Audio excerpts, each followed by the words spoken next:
लगा के आग बहारों की बात करते हैं। जिन्होंने रात में चुन चुन करके बस्तियां लूटी, वही नसीबों के मारों की बात करते हैं। ये महाकाल का आसन है, इस पर न किसी का शासन है।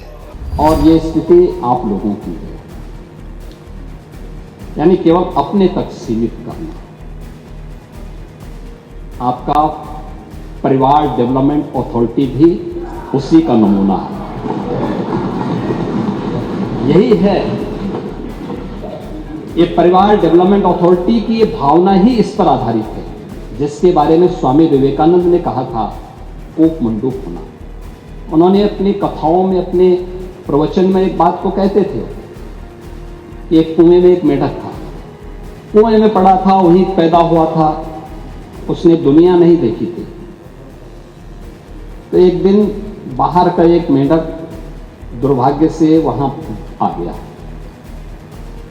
तो उसने पूछा कहां से आए हो? उसने कहा मैं समुद्र से आया हूं। कहा समुद्र कैसा है? उसने कहा बहुत बड़ा है। कहा कितना बड़ा? तो उसने छलांग लगाई, तो कुएं की तो छलांग सीमित ही होगी। उसने कहा क्या इससे बड़ा? उसने कहा इससे भी बड़ा।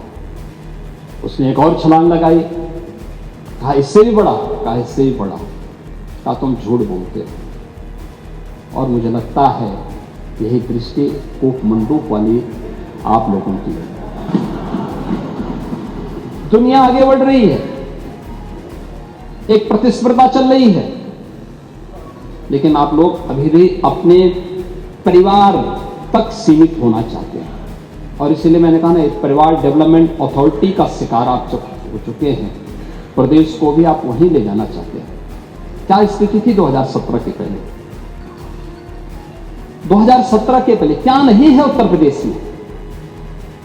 क्या नहीं था? क्या नहीं था उत्तर प्रदेश में? खन्ना जी ने कल प्रातः संकल्प रखा था, तो उस समय उस संकल्प में उन्होंने कुछ बातें कही थी।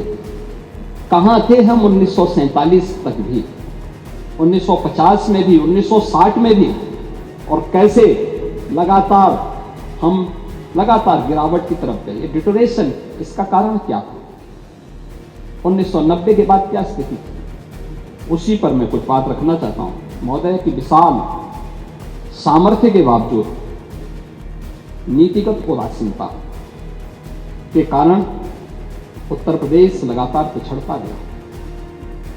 और एक समय ऐसा भी आया जब 1980 के बाद की गिरावट ने 1990 के बाद विभत्स स्वरूप लिया, और उत्तर प्रदेश जो देश का सबसे समृद्ध राज्य था, और देश का सबसे बीमारू राज्य हो गया। यही प्रदेश है। योजनाएं बनती थी, घोषणाएं होती थी, लेकिन उनमें न इच्छा शक्ति थी, न पारदर्शिता थी, न क्रियान्वयन का संकल्प ही था। बिजली, सड़क, जल, स्वास्थ्य जैसी मूलभूत सुविधाओं पर सरकार की उदासीनता, युवाओं को रोजगार नहीं, किसानों को राहत नहीं, और निवेशकों को भरोसा नहीं। अपराध और अराजकता का बोलबाला था।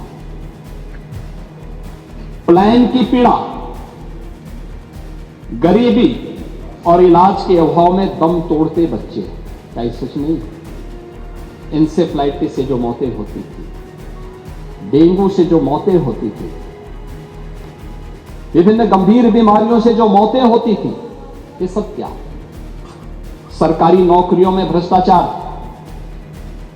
सरकारी योजनाओं में भेदभाव, भाई भतीजावाद कल्चर यहां हावी हो चुका था। और महोदय 2017 के बाद डबल इंजन की सरकार ने कानून का राज स्थापित किया। अपराध और अपराधी के प्रति, मैं पंडित श्यामनारायण पांडे की एक पंक्तियों को मैं पढ़ूंगा आपके सामने। उन्होंने कहा था, यूपी की जो विरासत है ना, यूपी की विरासत पर हर व्यक्ति नहीं बैठ सकता है, हर व्यक्ति नहीं पा सकता है। और उन्होंने कहा था कि ये महाकाल का आसन है, इस पर न किसी का शासन है।